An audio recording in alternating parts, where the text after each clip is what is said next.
الرحمن الرحیم وبہ نستعین والصلاة والسلام علی خاتم النبیین محمد وآلہ وصحبہ اجمعین اما بعد۔ مسلمانوں نے رضا الہی کی خاطر اپنی زمینیں، اپنی جائیدادیں، اپنی ملکیت کی چیزیں اللہ کی راہ میں وقف کی ہیں۔ وقف خالص شرعی اور دینی مسئلہ ہے۔ ہمارے ملک میں جو وقف ایکٹ بنا ہوا ہے وہ وقف جائیدادوں کو ریگولیٹ کرنے کے لیے بنا ہوا ہے، اور 1995 کا جو وقف ایکٹ ہے جس میں کئی مرتبہ ترمیم کی گئی ہے، وہ وقف جائیدادوں کے تحفظ کے لیے بڑی حد تک کامیاب ہے، اگرچہ کہ اس میں بھی کچھ خامیاں اور کمزوریاں ہیں، لیکن گورنمنٹ آف انڈیا نے حالیہ دنوں میں جو وقف ترمیمی بل پارلیمنٹ میں پیش کیا ہے، اس کے مشمولات نہایت خطرناک ہیں اور وقف ایکٹ کی خوبیوں کو ختم کر دینے والے ہیں۔ یہ وقف ترمیمی بل ایسا ہے جس کی وجہ سے وقف جائیدادوں پر قبضے کی راہ ہموار ہوگی۔ اسی طرح وقف جائیدادوں کی حیثیت اور نوعیت تبدیل کرنے کا اختیار کلکٹر کے ہاتھ میں آ جائے گا، اور نئے وقف کرنے کے سلسلے میں بھی دشواریاں پیش آئیں گی۔ اسی لیے All India Muslim Personal Law Board اور تمام دینی اور ملی جماعتوں اور تنظیموں نے حکومت ہند سے یہ مطالبہ کیا ہے کہ اس وقف ترمیمی بل کو واپس لیا جائے۔ گورنمنٹ نے وقف ترمیمی بل پارلیمنٹ میں پیش کیا اور یہ وہاں کامیاب نہیں ہو سکا، اسے جوائنٹ پارلیمانی کمیٹی کو بھیج دیا گیا۔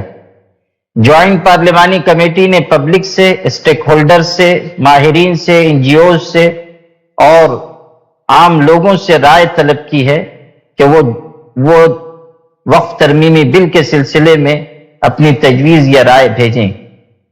اس سلسلے میں یہ عرض ہے کہ مسلمانان ہند کو بڑی تعداد میں اپنی رائے جے پی سی کو یعنی جوائنٹ پارلیمانی کمیٹی کو بھیجنی چاہیے۔ اس سلسلے میں All India Muslim Personal Law Board نے ایک QR کوڈ جاری کیا ہے جس کے ذریعے آپ آسانی کے ساتھ اپنی رائے جے پی سی کو بھیج سکتے ہیں۔ اس سلسلے میں ائمہ مساجد سے یہ گزارش کی جاتی ہے کہ All India Muslim Personal Law Board کی جانب سے جو QR کوڈ جاری کیا گیا ہے، آپ اسے اپنی اپنی مساجد میں چسپاں کروائیں اور اپنے مصلیوں کو ترغیب دیں کہ وہ ضرور ای میل کے ذریعے اپنی رائے بھیجیں۔ اسی طرح جو علاقائی اور مقامی تنظیمیں ہیں، ادارے ہیں، ان سے گزارش ہے کہ وہ بھی اپنے طریقے سے اور اپنے وسائل کو استعمال کرتے ہوئے QR کوڈ کو لوگوں تک پہنچائیں اور انہیں ترغیب دیں۔ بہت سارے ایسے نوجوان ہیں جو سوشل میڈیا پر ایکٹیو ہیں، ان کی بھی ذمہ داری ہے کہ وہ اپنے ساتھیوں کو، اپنے دوستوں کو QR کوڈ بھیجیں اور وقف ترمیمی بل کے سلسلے میں یہ رائے دیں کہ وقف ترمیمی بل ہمیں منظور نہیں ہے، حکومت کو اسے واپس لینا چاہیے۔ یہ وقف ترمیمی بل اوقاف جائیدادوں کی حفاظت کو غیر یقینی بنا دے گا۔ اسی طرح بہت سارے ایسے تعلیم یافتہ حضرات ہیں جو تفصیل سے وقف ترمیمی بل پر رائے دے سکتے ہیں۔ چونکہ جوائنٹ پارلیمانی کمیٹی نے این جی اوز سے، ماہرین سے بھی رائے طلب کی ہے، اس لیے وہ تفصیل سے اپنی رائے لکھ کر بھیجیں، ایسی ان سے گزارش کی جاتی ہے۔ ہماری بہت ساری بہنیں ہیں جو سوشل میڈیا کا استعمال کرتی ہیں، ان کی ذمہ داری ہے کہ وہ خود بھی QR کوڈ کو استعمال کر کے اپنی رائے بھیجیں اور دوسری بہنوں کو بھی اس جانب متوجہ کریں۔